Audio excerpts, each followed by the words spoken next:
வணக்கம். இன்னைக்கு சாபுதானா கிச்சடி செய்ய போறோம். ஜவ்வரிசியில தான் இந்த கிச்சடி செய்யறோம். வாங்க எப்படி செய்யறதுன்னு பார்க்கலாம்.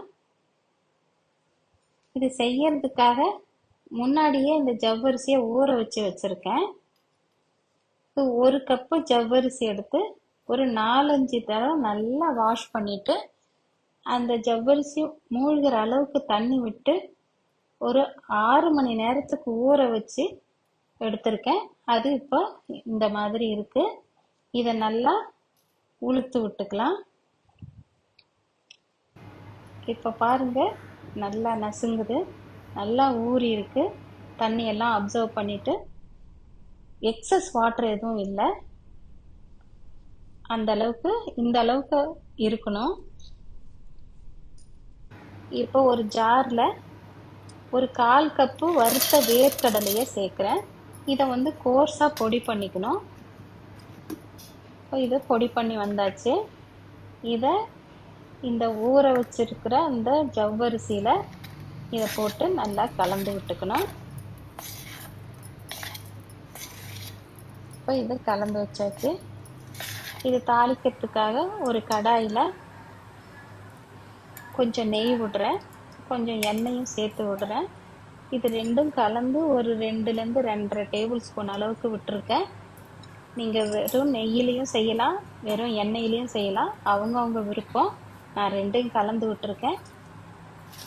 இப்போ இதில் ஒரு 3/4 டீஸ்பூனுக்கு ஜீரகம் சேர்க்குறேன். இந்த ஜீரகம் வெடிச்சதும் கருவேப்பிலையை சேர்க்குறேன். அடுத்தது சீவி வச்சிருக்கிற ஒரு துண்டு இஞ்சியும் சேர்த்துடுறேன். கட் பண்ணி வச்சிருக்கிற பொடுசாக கட் பண்ணி வச்சிருக்கிற 2 பச்சை மிளகாய் அதையும் இதில் சேர்க்குறேன். இதையெல்லாம் கொஞ்சம் நல்லா வதக்கிட்டு ஒரு உருளைக்கிழங்கு தோல் சீவி கட் பண்ணி வச்சுருக்கேன், அதையும் இதில் சேர்த்துடுறேன். இப்போ இதை கொஞ்சம் நல்லா வதக்கிக்கணும். இந்த காய்க்கு தேவையானது மட்டும் உப்பு இதில் சேர்த்துடுறேன். இதை கொஞ்சம் கலந்து விட்டுட்டு மூடி போட்டு மூடி கொஞ்சம் நேரம் வேக விட்டுக்கலாம்.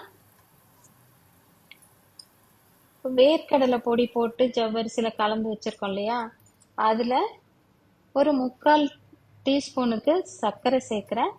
இந்த டிஷ்ஷுக்கு தேவையான உப்பு இதில் சேர்த்துடுறேன். இது 2 சேர்த்து நல்லா இதை கலந்து விட்டுக்கலாம். இப்போ உருளைக்கிழங்கு வெந்துருச்சான்னு பார்க்கலாம். இப்போ இது உருளைக்கிழங்கு நல்லா வெந்துட்டு இருக்கு. இந்த நேரத்தில் இந்த கலந்து வச்சிருக்கிற ஜவ்வரிசியை இதில் கடாயில் சேர்த்துடலாம். இது சேர்த்து நல்லா கலந்து விட்டுக்கணும். இது சேர்த்ததுக்கப்புறம் 2-3 நிமிஷம்தான் இதுக்கு வேலை, அவ்வளோதான். இது வெந்துடும் சீக்கிரம். இப்போ ஆல்மோஸ்ட் ரெடி ஆயிடுச்சு. சாபுதானா கிச்சடி ரெடி ஆயிடுச்சு. கொத்தமல்லி தழையை இதில் தூவி இறக்கிடலாம், அடுப்பு அணைச்சிடலாம். இதை பிளேட்டுக்கு மாற்றிக்கிறேன். சாபுதானா கிச்சடி சூப்பராக ரெடி ஆயிடுச்சு. இந்த டிப்ஸ் எல்லாம் ஃபாலோ பண்ணி நீங்களும் இதே மாதிரி ட்ரை பண்ணி பாருங்கள். எப்படி இருந்ததுன்னு கமெண்ட்டில் சொல்லுங்கள். இந்த வீடியோ உங்களுக்கு பிடிச்சிருந்தா லைக் பண்ணுங்கள், ஷேர் பண்ணுங்கள், சப்ஸ்கிரைப் பண்ணுங்கள். நன்றி, வணக்கம்.